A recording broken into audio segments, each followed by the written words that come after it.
How we doing, folks? My guest today is going to be Paige McPherson. Paige is a two-time Olympian and Olympic bronze medalist in Taekwondo. In this episode, we go through and discuss Paige's journey into athletics and what has driven her to succeed so far. We also touch on some of the obstacles and failures she's had to overcome in her career. And we go into what the preparation is like for her as she has her eyes set on the 2021 Olympic Summer Games in Tokyo. I hope you folks enjoy Paige's journey of failures and successes so far. Also, In the Arena is donating $250 to the charity Safe Haven for Newborns on Paige's behalf. Safe Haven for Newborns is dedicated to saving the lives of newborns from infant abuse, abandonment, and assisting pregnant girls and women in crisis. Thanks, folks. I hope you enjoy the episode, and please make sure to like, share, and subscribe. Perfect. Awesome. Paige, thank you so much for taking the time. I really appreciate you coming on. We caught you right in between sessions. You just finished up a little bit of PT, and now you're going to another training session after this. So I really appreciate you sneaking me in. Yeah, no, thank you for having me. It keeps me on my toes, right? That's good. Yeah, absolutely. Makes it a full day. So yeah. One of the things I kind of just wanted to touch on and kind of get to know you a little bit more in the fact of like, how did you kind of get into Taekwondo? I mean, part of that, it was your brother, right? Yeah, it was initially a family affair. Okay. My older brother started it before me, and then the siblings underneath him kind of started to follow after him. And my parents at one point started, even my cousins. So it really became something that all of us kind of shared and did together, right? And there was a state tournament that my instructor decided to randomly just like sign us up. Okay. And we weren't really into the sports side of this sport, but they were like, why not? It's close to here. Let's just kind of have, a fun event, something challenging, new. And we went, and my team, all of us won. So usually it's kind of like the ladder. Once you win something, you're invited to the next thing. We were invited to regionals. I won that. I was invited to nationals, Huron, so forth. And I started to do really well nationally. And that's kind of how I was recruited by my current coach now, which started off my sports career. So what is that experience like at like a younger age and level? I mean, would you I guess give a lot of kudos to the older brother? Because I always feel, one of the last guests I had on, he said that his brother was one of the more influential people and everything else. And it's always that there's that sibling dynamic. I feel like in a lot of the people I've had on the show, that it's like that damn older brother or older sister trying to like chase him down and just like catch up to them, right? No, the competition, honestly, between my brother and I, not only did it help myself in a sense of being, it wasn't just sports that we were competitive at. We were comparing each other's grades, how much mom and dad loved us, like did our chores, everything like that. And so it was really healthy in a sense that it just made us, be our best selves. But I would say my brother did help me, but I would really say that my parents overall are the number one person or two people that really influenced my career, because they were my foundation at the end of the day. Whenever I had a hard moment where I wanted to quit or give up, they always kind of were that hand reaching out to pick myself up and continue the journey. Yeah, no, for sure. So were they really there kind of in some of those times when things don't work out the way that you want to? Because I mean, absolutely. One of those things that a lot of the guests I've had on and everything else, you always talk about those successes and how everything really is always going well. But in a long career, like the career you've had so far, there's a lot of ups and there's a lot of downs in there. So, I mean, what would you say are kind of some of those failures that you've dealt with that have kind of helped propel you to new heights, or really kind of giving you more strength going forward? Well, I would honestly say a perfect example of a huge failure that turned into a major success was actually 5 years ago, Okay.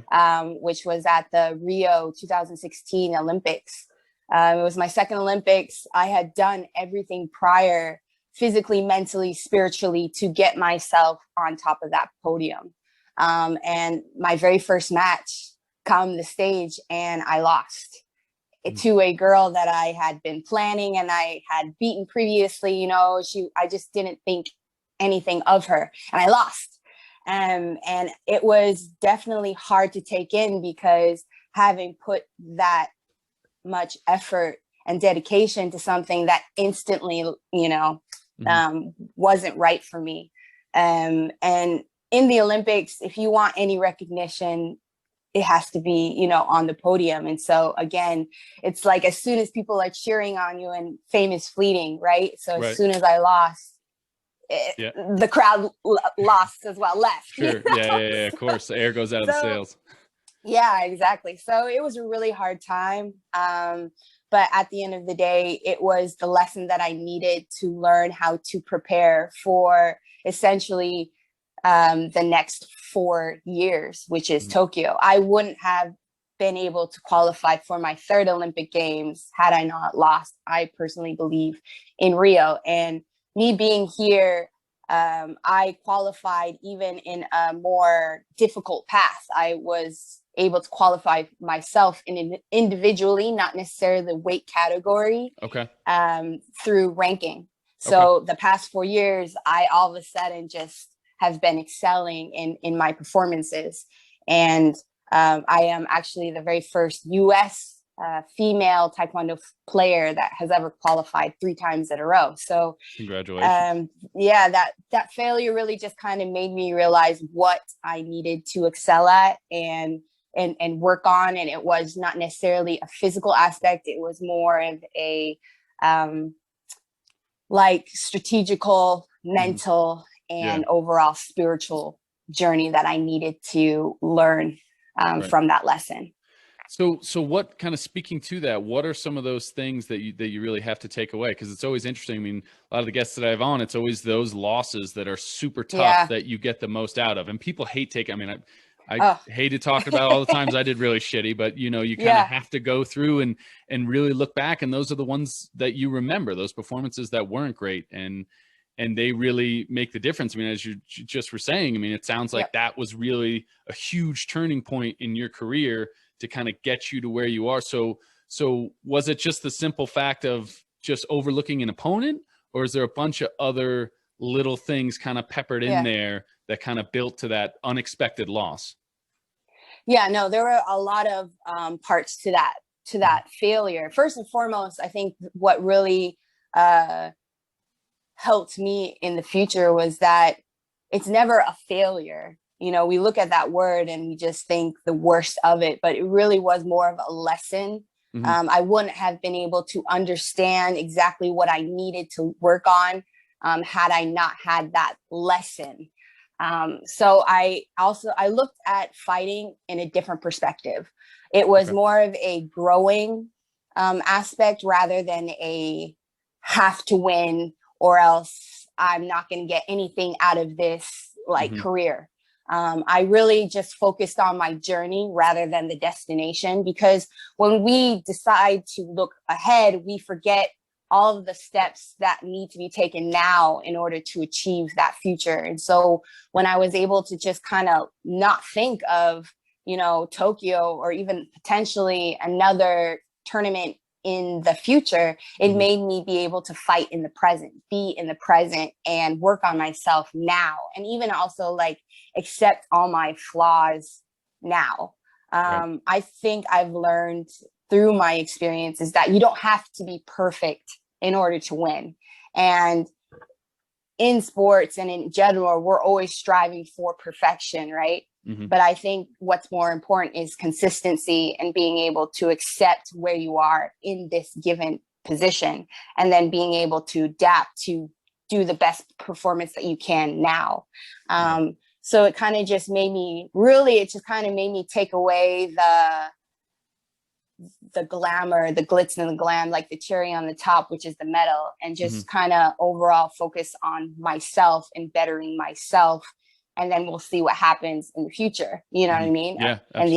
the outcome. Right. And so when I was able to do that, that's when I, was vice champion, Grand Prix champion, Pan Am Games, etc., medalist, etc., because I took away from all the pressure of having to win and just really just trying to excel myself. Right. Trying to take away that pressure of kind of getting that result, and the result. Yeah, exactly. Kind of it's what it's all about. It's so, I mean, it's so hard to think about. I mean, it's easy to just say like, oh, you just need to be in the present. But when you're like at one of those events, or you're at a competition and the butterflies and all that stuff kind of starts going, and the wheels start turning, and, at least in our sport, it's 30 seconds. So that's it. You train 10 months a year, and then it's 30 seconds, your entire, it's split down to like 4 or 5 minutes. Entire career. So it's crazy the amount of time and energy and all that stuff that you put in, which kind of adds on to that pressure, right? It definitely puts that weight there, because there is so much of your own time and own effort that you've put in. And I mean, it makes perfect sense to just be in the present, because when you're in the present, it just, everything seems to slow down a little bit more. You can focus on the task. Exactly. And I mean, it's really just easier said than done. So what are some of those things that you've kind of tried to do, or that have helped you kind of be more in that present and kind of get that good flow state and everything else? Yeah. So I always now have a routine, especially on competition day. For example, like small things, personal things, where I would braid my hair, just to kind of get myself into like a fighting warrior mindset. And I also learned this trick from a sports psychologist that I worked with, a sports mental coach, he'd like to say. And he said, the best way to get in the present, when you're nervous and then you kind of hear those voices in your head, is to say a tongue twister. So like, for example, Peter Piper because whenever you have to say it, or my favorite is Fuzzy Wuzzy was a bear. But whenever you do those like tongue twisters, you have to focus, or else you won't be able to say them. Right. So it kind of gets you zoned in to this specific thing, to this specific saying. And all of a sudden, all those voices kind of disappear for that instant. Right. And then now you're in the present. And then I try to say something positive, as in, you deserve to be here. You've been working hard, all of these things that I've been preparing and working on in order to get me to where I am at now. And simply, for me, I would say one trait that has really helped me over my years is my faith. I know that without the strength of my Lord, I wouldn't be who I am. And even as an athlete, and he's always kind of given me the strength to continue regardless. Right. So those are some of the things that I now kind of integrate into my routine before I compete. Yeah. I mean, it sounds like those it's once again, it's simple, but it's so hard to actually kind of go through and instill, and the great learning opportunities that we have from those failures. I mean, I'm sure you turn to your faith, and you turn to a lot of those things to kind of bring you through some of those darker times, and kind of turn those into more positives. So how is the training and preparation been towards this cycle and eyes on Tokyo and everything else? I mean, how has that kind of changed in this last year? Because obviously with COVID and everything else, I mean, obviously you had to be disappointed and devastated. I mean, there's enough stuff going on. So, I mean, it's you have to put everything in perspective, but at the same time, it had to be completely heartbreaking to not have it last summer. And, fingers crossed, things are kind of looking bright for this summer. So how have things kind of gone towards that training and preparation? Yeah. So a lot of people don't necessarily understand what it really takes to get to an Olympics.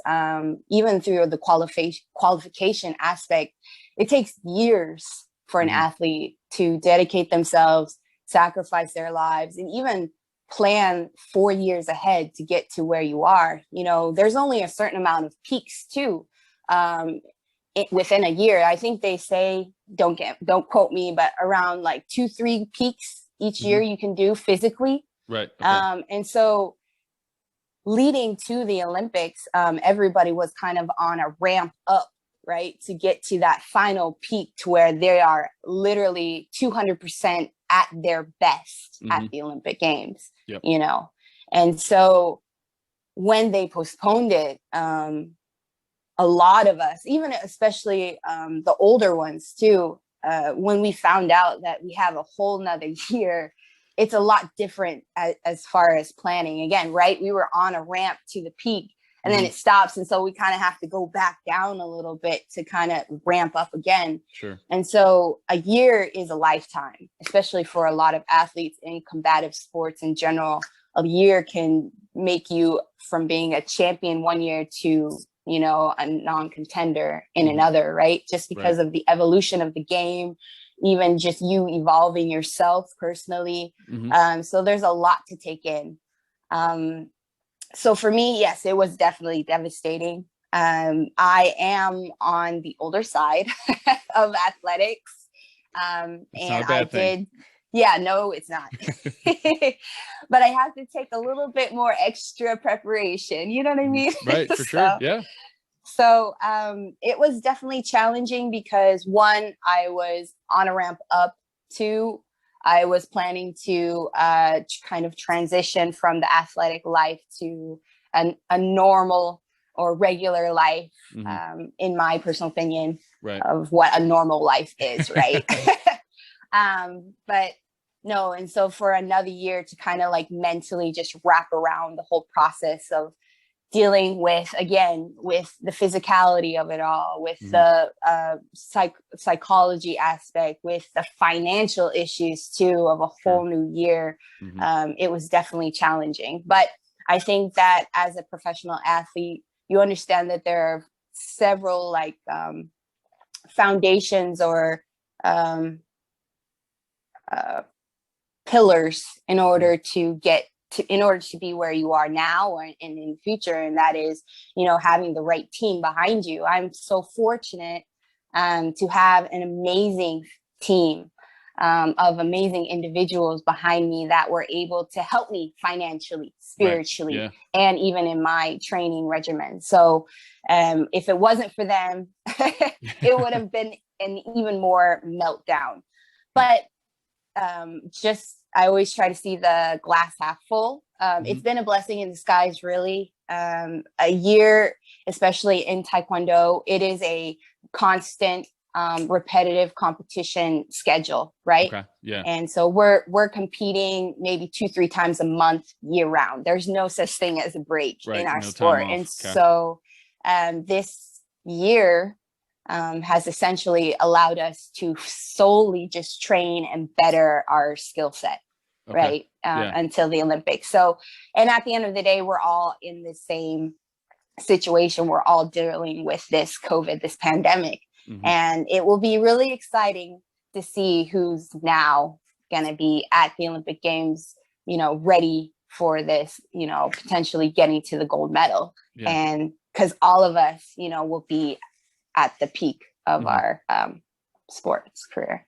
So how much do you think that kind of has helped to be able to break up all the competition, the constant, you know, 2 to 3 times a month you're competing and everything else, where now you've kind of had that opportunity to go through and train a little bit more just for yourself personally? I mean, I know you're thinking about how everyone else is going to be and what, you know, what the expectations are for everybody, but for you, I mean, how much has it been able to help give you almost a little bit of like a mental break? Because there is that difference when you're going through and competing and everything else, and that is a different mental game than just taking a step back and just being able to work on certain technique and stuff like that. I mean, after you kind of found out the Olympics were going to be postponed, did you take some time off? You're like, hey, I need a month to just reprogram, figure out if I want to make another run or if I need to be done, or because I mean, at that state, you have to make those decisions at some point. Like, all right, do I want to continue to go another year? And so how did you kind of adjust to that? Yeah, so we actually, when we first found out actually a year ago, that they had postponed it for this summer, we definitely took time away from training, especially having been, grinding for the last 4 years. It was only right and logical, rational to take a time off, especially when we didn't know what was going on. So we had about maybe 2 months where we didn't train as much, like our intensity level of our trainings and schedule wasn't as thick. So we would train still 5 times a week, excuse me, but we would train once a day. And little by little, our head performance coach, my coach, Juan Moreno, he created the game plan and the training regimen to slowly start peaking now, essentially. So it was nice. Like you said, it was a mental break because it allowed us to just remind ourselves why we do our sport. In this level of the game, our goal is to win. You know what I mean? Yeah. And so we sometimes forget why we even started this sport to begin with. So I think over the last few months, I've really learned and understood why I started to begin with, that I love this sport at the end of the day. Yeah. And we were able to, even see our families because we're always traveling.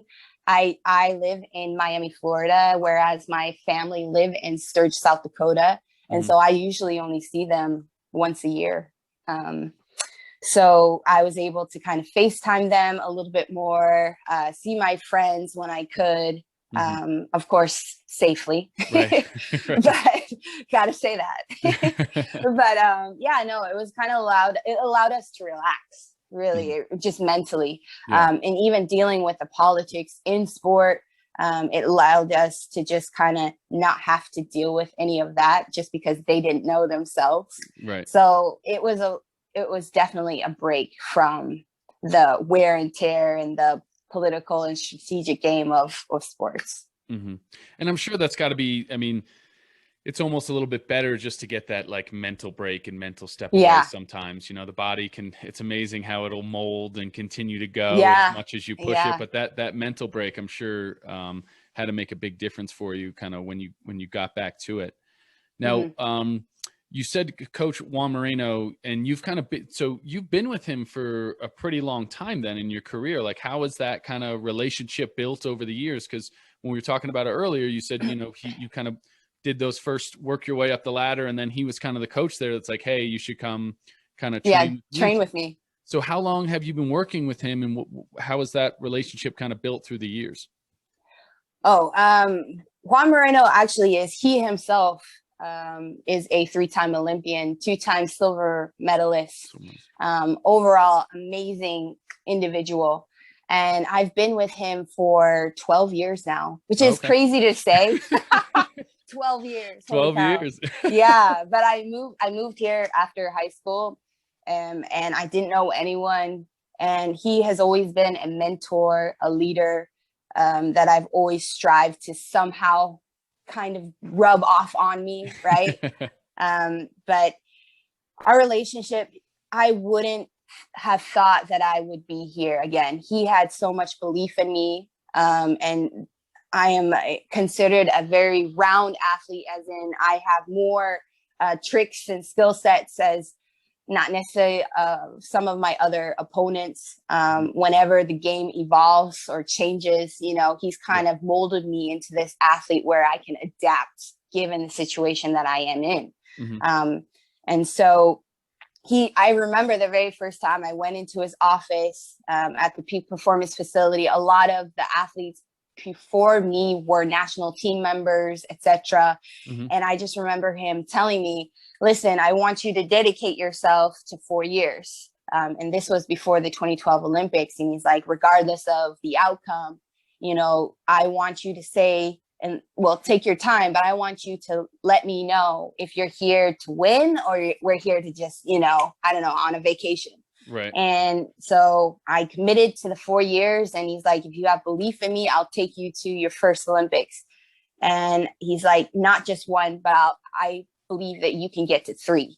And at that moment, you know, I'm like, no, there's just no way. Yeah. There's just no way, you know, again, nobody had done that before. Yeah. And, you know, just looking back today, I just can't believe that he was able to make that happen, you know. And it wasn't just myself. Again, it was him, and then my teammates and everything, that the team behind the team, right? That got me to where I am today. Yeah, that team is so important because it's behind the scenes, not much credit there, but in most, you know, individual sports, team sports, I mean, there's a whole crew of people, friends, family, PTs, coaches that really kind of help, that are kind of, you know, helping you up during those dark times and during those positive times as well. And I mean, over the course of, you know, 12 years of doing it, I'm sure you have quite the team you can look back on, and that are always there to bounce ideas on and off of, and things of that nature, for sure. Absolutely. And Juan Moreno in himself was an exceptional athlete, is an exceptional coach. He's always learning, evolving. He's dedicated to the game. And so he really instilled me, you know, work ethic, perseverance, and just, you know, belief in yourself. And it was that he told us, but he also showed it in himself and the way he is as a person. And so it's inevitable that I would be here alongside several athletes behind me that have potential in the future.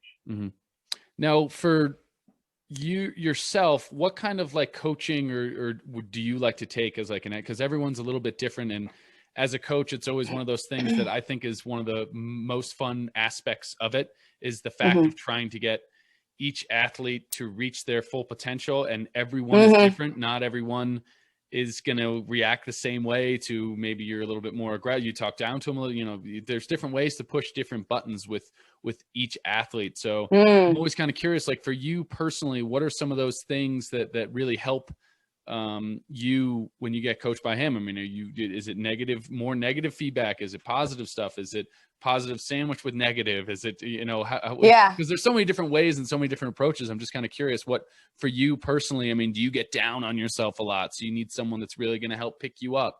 And yeah, just kind of curious. Yeah, no, definitely. I like this question, actually. As an athlete and just overall in my career, I was never the person that had that natural born confidence in themselves. I came from a small town, and so I always thought I was kind of behind everyone else. And as far as the city kids, the athletes that were in, you know, after school programs, had the government funding, etc. And so I always thought that I was behind everyone. Coach Moreno, for me, is somebody that understands me as an individual. There are so many exceptional coaches out there, but I think that what makes him special is that he is able to relate to our situations, right? He himself was an athlete before. And he's also really real with me. You know what I mean? He doesn't sugarcoat anything. That's always a good thing. Which is good. And it allows me to trust him. And he, even outside of sports, he goes above and beyond for his family and friends. And so I think for me, whenever I'm coached, I just need somebody in my chair that I know that is willing to ride and die with me. You know what I mean? Yeah, absolutely. I've been asked to be coached by other coaches that are well knowledged, right? Very educated in the game, but there's just no connection between us. Like I'm solely just, you know, a pawn to better, you know, have a better reputation for him as a coach, right? He's more essentially about himself sometimes, the coach, and their ego, whereas I need somebody that I'm ready to go into war with, you know. And so Coach Moreno is someone like that, and he not only is able to adapt to my personal needs, he adapts to everyone. And at the end of the day, he's the colonel. He'll tell his coaching method is do this, do that, do right. Yeah, sure. Like, and I listen, right, and follow his lead.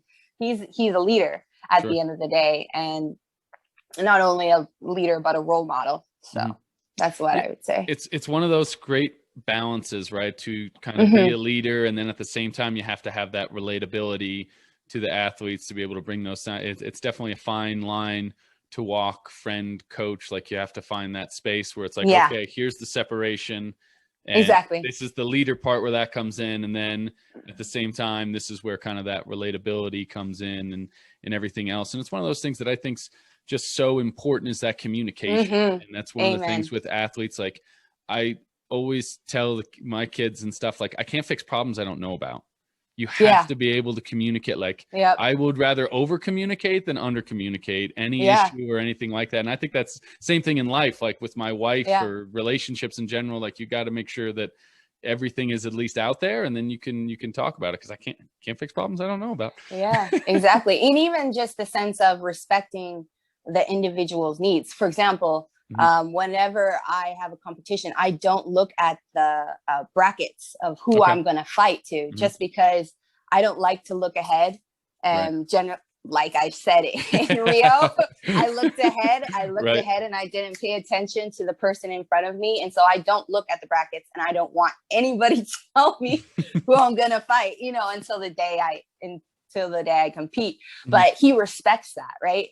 Because a lot of other athletes have to know who they're fighting, and then they'll kind of look up their previous fights, etc., and kind of have a strategy. Whereas I'm just kind of like, be in the present. Every situation is a little bit different. Every fight is different. And let me just figure it out. You know what I mean? And so he's able to understand that. He respects me for that, right? Instead of trying to tell me, no, you need to do it this way. He allows me to kind of figure out my own path, right? In order to be successful. So that's one thing I really like too. No, that's awesome. I mean, it seems to definitely be paying dividends so far. Yeah.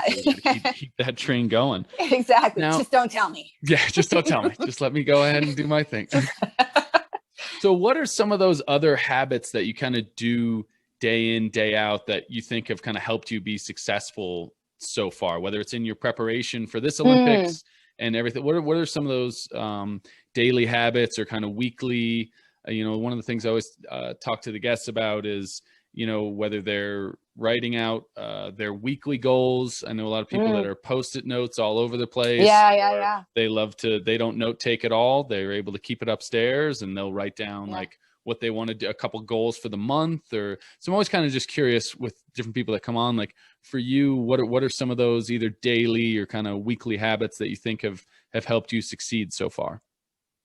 One of the first things I do, the first thing I do every single day is make the bed, right? Small thing to do, not so crazy, but it's a win. Right? Sure. Yeah, no, absolutely. It's a small win at the beginning of the day, especially when you're tired and you have to go to training. But to make the bed is just to give yourself that small win. So that little positivity actually just helps throughout the day. And most importantly, I really do think the way you eat, the way you sleep, even the way you take care of yourself all comes down to your daily routines, like you said, and how willing you're, how am I going to say this? How much effort you put into it kind of shows like how much respect you have for yourself, right? So if you eat well, that means you love yourself, right? It's all about self-care. And so I always try to do anything throughout the day, even if I'm having a bad day, is to do it, 100%. And even if I don't do it, and to allow myself that, all right, I just didn't do it, hold myself accountable at the same time, Yeah. And so it's just kind of like just that daily, highs and lows of being okay and not being perfect, but striving to do your best each day. Right. Each day, really trying to make sure that you go in and at least make the bed, because even if you've got a rough day, you have a nice, made bed that you can crawl into, and then, wake up for the next day. Right. Yeah, exactly. And I do sometimes I do meal prep. I eat healthy overall. I always try to, drink half a gallon of water. It's a lot of water. Because that is hard for me. I can't, but I try. And then I listen to podcasts. I really like podcasts lately, and just, the small things. I pray, throughout the day, and always be thankful. Even if I'm in a bad day too, I'm just like, all right, God, thank you for this challenging time to work on my patience, or, persevere, etc. So yeah, it's a daily thing. So, it's funny because you do have those rough days in training, and they do kind of come up, but I feel like, as you touched on, like praying about, hey, thanks for the rough day, and those rough days really kind of help to propel those bigger and brighter, like light bulb moments, aha moments. Absolutely. When things kind of start to really snowball effect, and then you start hitting one day after another, they kind of tag together.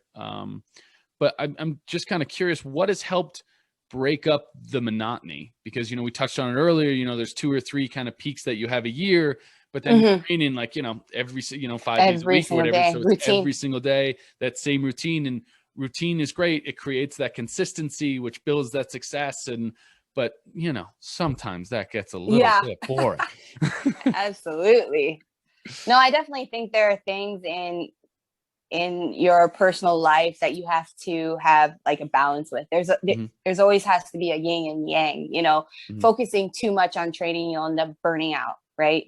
Focusing too much on other things, you end up not being ready for what your goal is, right? So I always try to stick to my schedule, but at the end of the day, I always have a time where a day I choose to do whatever I want, whether that's going to a coffee shop, going shopping, hanging out with friends, volleyball, just something that will kind of make me forget about essentially Taekwondo for that moment, right? So that's generally what I do. Even though in practices, when we're exhausted, tired, unmotivated, I think it's really important to stay disciplined. I mean, discipline is where success grows from, right? You're not going to be motivated all the time to do anything in life, right? And so those are the learning moments, right? Those are the moments where you realize and understand who you really are. Are you the person that wants to give up, or are you going to try to see this for what it is and continue forward? So those are testing moments. Those testing moments. So how have you built that discipline just for yourself over the years? Because when you start out, 10, 12 years ago, I'm sure the discipline is not what it is now. And, it gets lonely the higher and higher you get up the mountaintop. So as you meal prep and do all those things, what has kind of helped with that discipline for you along the way? Because it doesn't just happen, snap your fingers and okay, now I'm going to bed at 9 o'clock. At 6, I'm not eating ice cream. I'm totally like, it's all good. So what has kind of helped you along that way to build that discipline?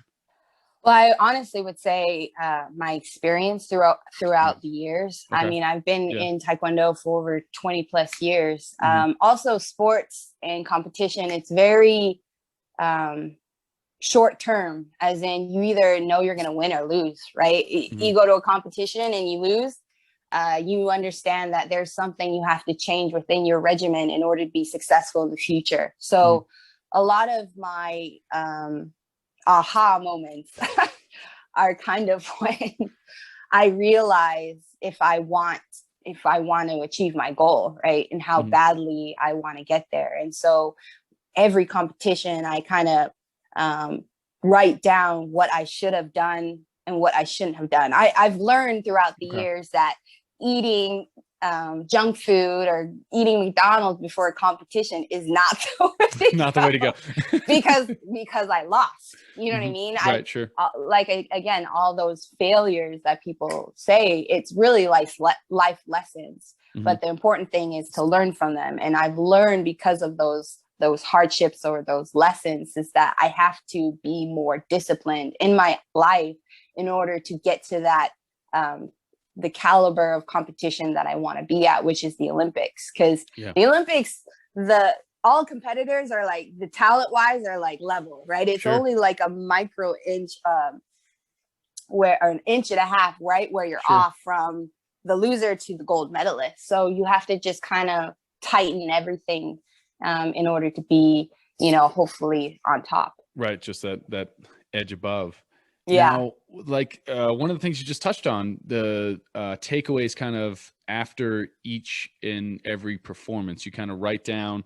So will you do like, hey, these are 3 of the positives that I can really take away, 3 of the negatives. And do you look back? So will you look back on that, say if it's from like a year ago or a couple of years, like, Pan Am Games from 2018, what were some of those positives that I did that I won the gold? Or what were some of, like, do you go back and look that far? Or is it kind of just a little mental note, like, hey?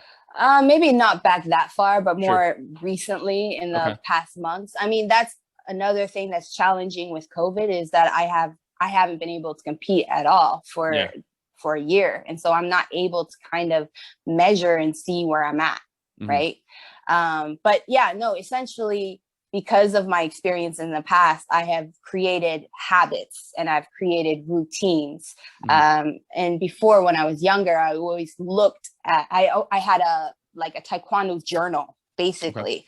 So I would write, all right, after a really good training session, all right, well, what did I eat? Like, why did I do so well today in comparison of the previous days, right? And so I kind of kept a log and even wrote down some of my habits that I was doing in order to be successful. And that's another reason why I think my faith is a huge factor as well, is because I've understood and I realize now that whenever I gave it to God, whenever I was allowed to let myself go and forget about the pressures, the what ifs, what could be, that was when I truly performed. And I only understood that when I had to go through that experience. Sure. For example, which was the Rio 16. I thought I had everything. I did everything, physically possible to put myself in that gold position, but it didn't work out. And then when I finally, the next 4 years, I was like, all right, what do you want from me? And kind of let it just happen. That was when I was the most successful in my entire career. Right. And so it was just through learning and understanding myself more and getting to understand what I need as an individual, not necessarily what others think I should do. No, I mean, I think that's really a great takeaway for those people listening out there and everything else, to just get out of your head and just allow those moments to happen. Like, you put in so much work and so much effort, and just once you're in the gate, there, the bell rings, like just let it happen and kind of enjoy that moment and trust in the 12 years of training that you've kind of put into in your process. Yeah, exactly. So what is one of those things, as you kind of gear up towards the next peak, that is going to help you kind of stay focused? What helps you kind of stay on the priority? I mean, is it just as simple as I got Tokyo and hopefully, fingers crossed, 4 or 5 months, and then that I mean, I'm locked in, I'm focused on that right now, and all eyes are on that. So that kind of helps you each and every day, or what are some of those things that kind of keep your eye on the prize? For me personally, in order to have my eye on the prize is to not have my eye on the prize. I like it. Is to not think so far ahead, because once you start thinking ahead, you start to maybe get tense, nervous. It's too soon. You start to go crazy. Personally for me, I start to feel the pressure, right? I'm like, oh my goodness. I remember one of my friends said, we only have 150 days left. And I was like, 150? That's not that far, So what even one of my coaches said is to think backwards. Like, all right, the Olympics is in July. You're going to compete in May, June. In April, you may have a training camp. What are you going to do in these 2 months, right? So it's February, March. And so now that we're in March, what is the goal now? And don't think about anything in the future and what happens in April, May, June. What are we doing right now in March? And so that is kind of what I take from it. I I solely focus on this month. And then of course we have a schedule for this entire month, which is training, you know, in Colorado Springs, having international training camps, etc. So again, it kind of puts you again into current events rather than thinking about future. And I truly believe that the only way I'm going to get better for then is now. And I have to think like that every single day, is to take the opportunity of now and work on myself now, not put it off for tomorrow or the next day, etc., but to just take every day and just, you know, grind. Yeah, no, I mean, I think that that's definitely a great tactic and a great thought process to kind of think backwards from it. I haven't heard that before. I think that that's definitely like a unique way to kind of break things down, allows you to stay more in the moment. I think that that's a good approach. So will you get the opportunity to compete before? I mean, obviously you're probably doing like team competitions and everything else, but is there any like official events or before the Olympics at all? Will you get the opportunity? Yeah. There are actually, finally. Good. That's a good thing. Finally, yeah. Unfortunately, there was one in Bulgaria this weekend that we have to kind of go through our federations in order to get the okay, right, to travel. But I was unable to go there. Our schedule competition kind of starts in April and May for us. Oh, cool. This is what their approach was. So right now I'm solely just training. But at the same time, we have international athletes, Olympians at that too, that are coming to Miami to train with us. So we have, you know, those exchanges in the gym, but an official tournament will probably be in April and May. Cool. I'm sure you're pretty excited about that. I'm excited. I'm excited.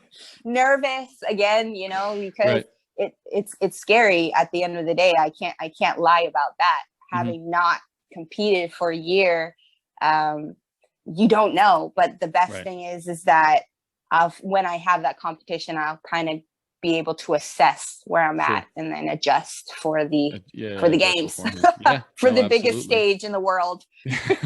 But that's part of the fun. Like you trust in that process and preparation and all the coaching and all you've gone into it and that experience. So that'll be a good, I'm sure big things will happen. I have no doubt. Oh, thank you. Thank you. Yeah, no, I'm excited. Yeah. So, you know, one of those things that's kind of taken away is that travel. And that as a former athlete, that was always one of the things I loved the most was we do fall training camps in Switzerland, or we go to Australia in the summer, and you'd kind of go around training all these very cool, unique places and then go compete all over. So, for you, were you a fan of that travel? Did you hate to travel because you were kind of constantly going and stuff like that? How did you enjoy that whole process? And are you excited to get back to getting a little bit of traveling? Yeah, no, I think everybody I love to travel, first thing, but it is like sometimes a love-hate relationship, especially with the time difference, right? And learning how to acclimate, you know, yourself to that specific region or area. Definitely. And so it also depended on the event and the caliber of the event. So if it was a higher caliber tournament, we'd have more time there. Therefore, we'd leave earlier. Whereas if we had a smaller, like, oh, let's just go there for points, we'd literally get there the day before weigh in, then compete the next day. So the fight of the time difference and the jet lag, it was rough. You know, you couldn't wait, you know, sometimes that it was 8 p.m., you know, that day to finally fall asleep. It was, you know, those little wins. Right. But no, I love to travel essentially. It's amazing to see all the different cultures, the way people live and the different areas around the world. And so it's also allowed me to appreciate what I have here in the States. Definitely. At the end of the day, I personally think we are very fortunate to where we are. And so if anything, it's really just made me more grateful as a person and as an athlete. Right. To get that. Yeah. You see the differences and how people are living in different spots. It definitely makes you appreciate, and you get to check out all these cool places and travel all around. And have you read Why We Sleep by Matthew Walker?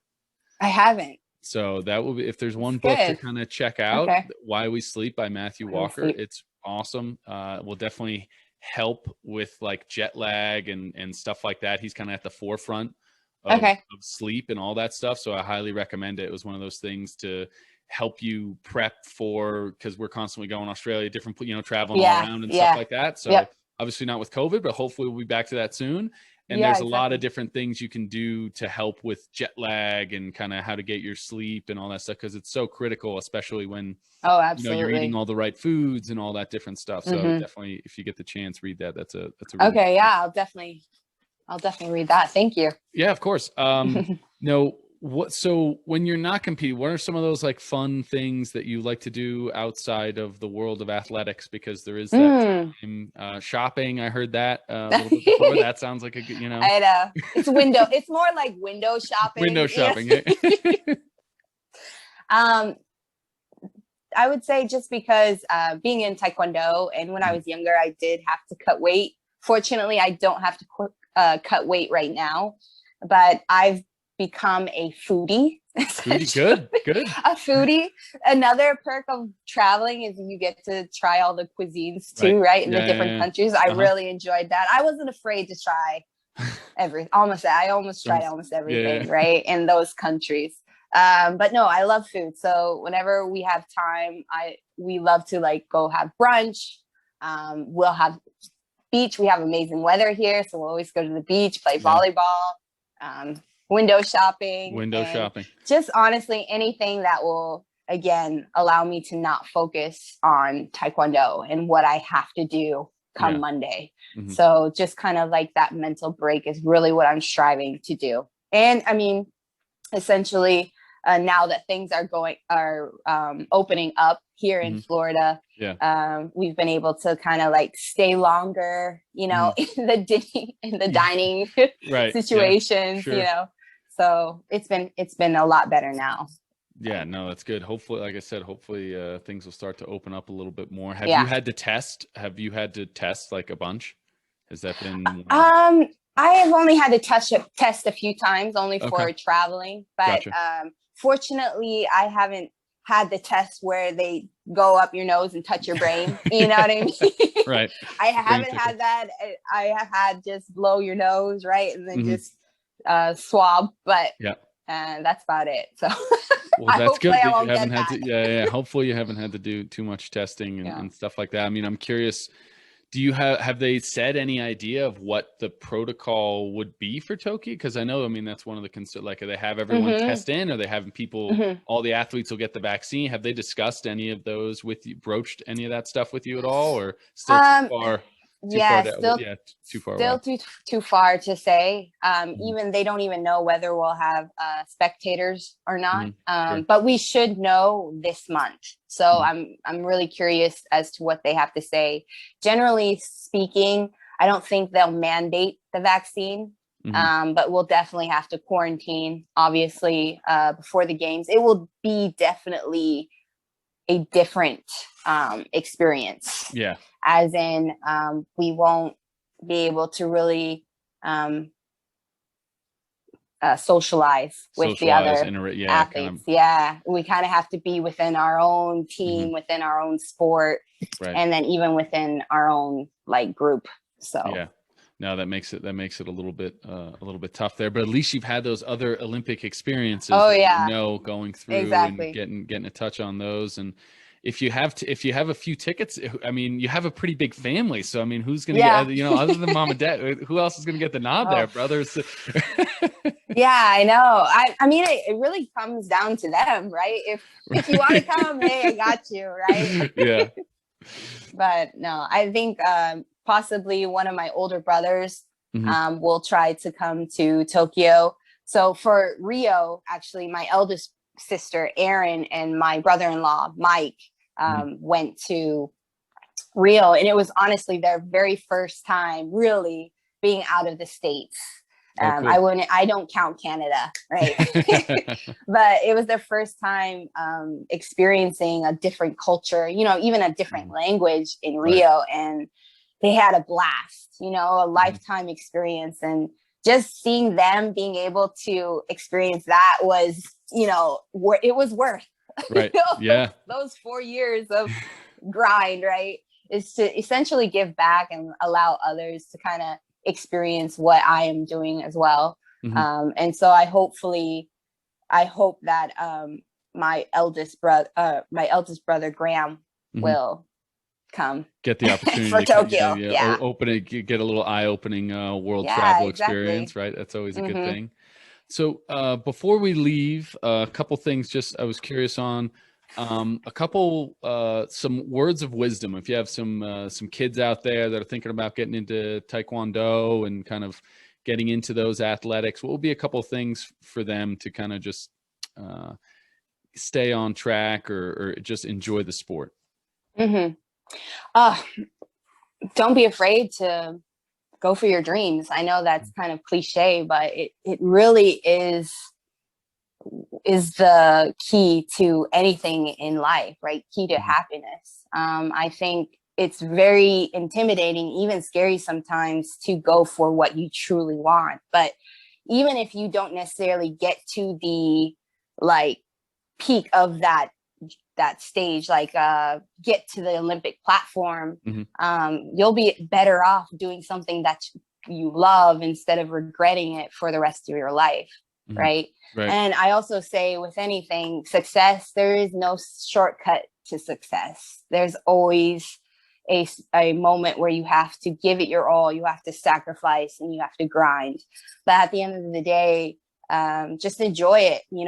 Sometimes we wish our hardships away, our pains away, but if we wish that away, we're wishing away life, right? We're wishing away the journey in itself, which is at the end of the day the reward. Because once you get to that goal, or once you get to that destination, what do we always talk about or reminisce about? It was about the moments in between. It was never like, I just remember that one time when I got that gold medal and it was this round and this heavy. Nah, you don't talk about that. You talk about, do you remember so-and-so did this, did that, so enjoy the process. At the end of the day, enjoy the journey. Don't be afraid of falling down. You're going to fall down, but the most important thing is to get back up and persevere.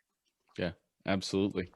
Wise words. That is for sure. And also, make your bed. Make your bed. Simple thing, but it will, guarantee you, lead for success. Key for success. Absolutely. Now, the charity we're donating for today, Safe Haven for Newborns, why don't we touch on that a little bit? Yeah, it's a nonprofit organization that basically essentially allows distressed women to find the resources in order to prevent them from having to do the final decision, as in abortion or even abandonment of children. So please, if anything, donate. It's a really good cause, and that's all I have to say about it. Awesome. Well, thank you so much for taking the time. The show looks forward to donating to that, and best of wishes moving forward. Hopefully we'll have you on the show again, but thank you so much. And thanks really for taking the time. I do appreciate it. Like I said, sneak in after PT before another training session. I know you got a busy schedule, so really appreciate it. All right. Well, thanks everybody, and chat again soon. Bye. Thank you. Hey everybody. I hope you enjoyed today's episode. Please make sure to like, share, and subscribe. And if you're watching or listening on YouTube, please make sure you hit that bell button so you get notified every time a new episode drops. Thanks.